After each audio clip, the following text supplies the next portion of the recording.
नमस्कार. तुम्ही पाहत आहात एक अशी बातमी ज्यामुळे सध्या पुणेकरांमध्येच नाही तर संपूर्ण महाराष्ट्रात चर्चेचं वातावरण तयार झालं आहे. पुण्यात 14 दिवसांसाठी जमावबंदी लागू करण्यात आली आहे. सोशल मीडियावर वेगवेगळ्या चर्चा सुरू आहेत. काही जण म्हणतायत हे फक्त सुरक्षेचं पाऊल आहे, तर काहींचा प्रश्न आहे सरकार पुन्हा लॉकडाऊन लावणार आहे का? आणि या सगळ्या चर्चेच्या केंद्रस्थानी आहे मध्य पूर्वेत पेटलेले युद्ध. अमेरिका, इराण, होमेरची समुद्रधुनी आणि थेट भारतावर पडणारे परिणाम. काही दिवसांपूर्वी हैदराबादमध्ये पंतप्रधान नरेंद्र मोदी यांनी केलेले एक विधान अचानक चर्चेत आलं होतं. ते म्हणाले होते, पेट्रोल वाचवा, अनावश्यक प्रवास टाळा, वर्क फ्रॉम होम पुन्हा सुरू करा. हे विधान पुन्हा ऐकून सुरुवातीला अनेकांना वाटलं की हा फक्त इंधन बचतीबद्दलचा सल्ला असेल, पण त्यानंतर देशभरात जे घडलं त्याने अनेकांना धक्का बसला आहे. अचानक पेट्रोल पंपावर लांबच्या लांब रांगा लागायला सुरुवात झाली. लोकांनी पेट्रोल साठवायला सुरुवात केली. काही ठिकाणी तर पेट्रोल भरण्यावरून वाद, भांडणं आणि मारामारी देखील पाहायला मिळाली. लोकांच्या मनात एकच भीती निर्माण झाली होती, पुढच्या काही दिवसात मोठं संकट येणार तर नाही ना? आणि या भीतीमागचं सर्वात मोठं कारण होतं मध्य पूर्वेत सुरू झालेलं अमेरिका-इराण युद्ध. हे युद्ध फक्त दोन देशांमध्ये मर्यादित राहिलेलं नाही, तर त्याचे परिणाम आता संपूर्ण जगावर दिसू लागले आहेत.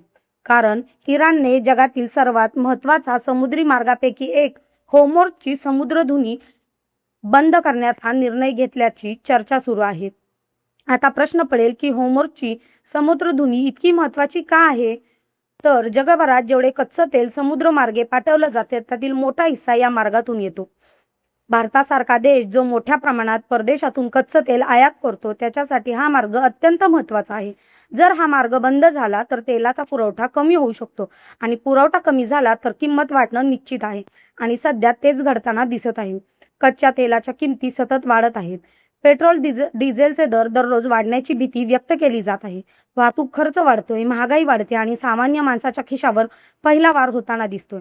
भाजीपाला, दूध, वाहतूक, ऑनलाईन डिलिव्हरी प्रत्येक गोष्टीवर त्याचा परिणाम होऊ लागलाय. याच पार्श्वभूमीवर आता पुण्यात एक मोठा निर्णय घेण्यात आला आहे. 26 मे पासून पुढील 14 दिवसासाठी पुण्यात जमावबंदीचे आदेश लागू करण्यात आले आहेत. हा निर्णय समोर आल्यानंतर सोशल मीडियावर अक्षरशः खळबळ उडाली. पुन्हा कोरोनासारखी परिस्थिती येणार का? पुणे बंद होणार का? लॉकडाऊनची तयारी सुरू आहे का? अशा हजारो पोस्ट आणि मीम्सने मेसेजेस व्हायरल होऊ लागले. पण नेमकं प्रशासनाने काय सांगितलं आहे?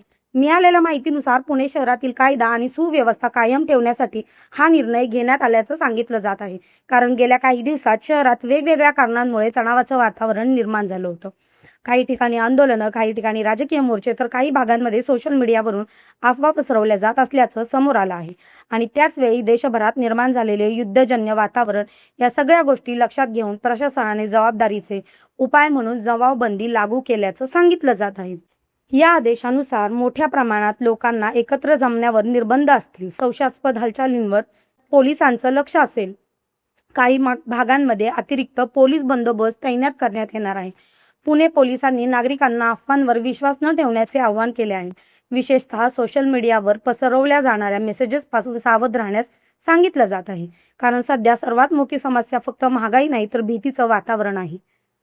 लोक घाबरले की अफवा वेगाने पसरतात आणि अफवा पसरल्या की परिस्थिती आणखीन बिघडू शकते. कोरोनाच्या काळात आपण हे सगळं पाहिलं आहे. एक मेसेज व्हायरल व्हायचा आणि काही तासात दुकानाबाहेर गर्दी व्हायची. लोक मोठ्या प्रमाणात किराणा साठवायला सुरुवात करायचे. आणि आता पुन्हा तसंच काहीसं वातावरण तयार होताना दिसत आहे.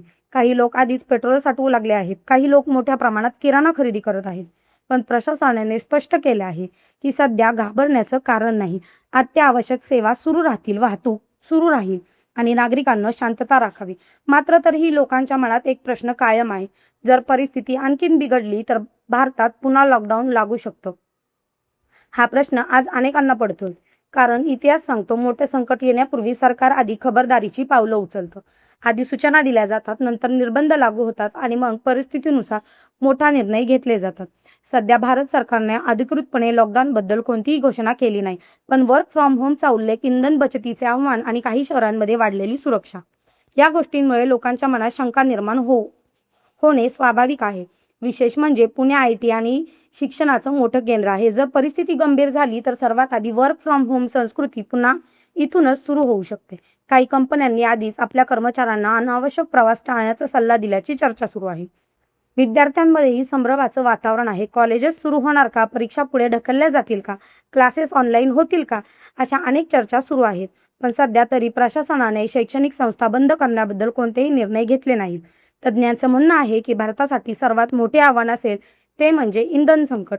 कारण भारताची अर्थव्यवस्था मोठ्या प्रमाणात तेल आयातीवर अवलंबून आहे.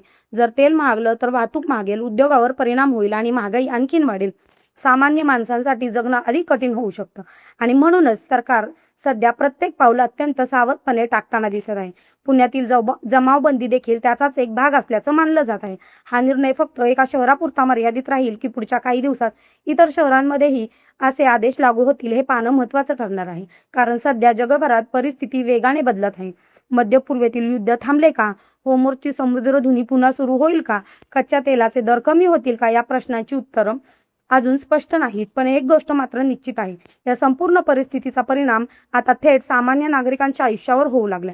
आर्थिक ताण, मानसिक भीती आणि भविष्याबद्दलची अनिश्चितता ही भावना आज अनेकांच्या मनात निर्माण झाली आहे आणि म्हणूनच प्रशासनावर वारंवार एकच आव्हान करत आहे. अफवांवर विश्वास ठेवू नका, अनावश्यक गर्दी करू नका आणि शांतता राखा. कारण भीतीपेक्षा मोठा विषाणू दुसरा नसतो. आज पुण्यात जमावबंदी लागू झाली आहे.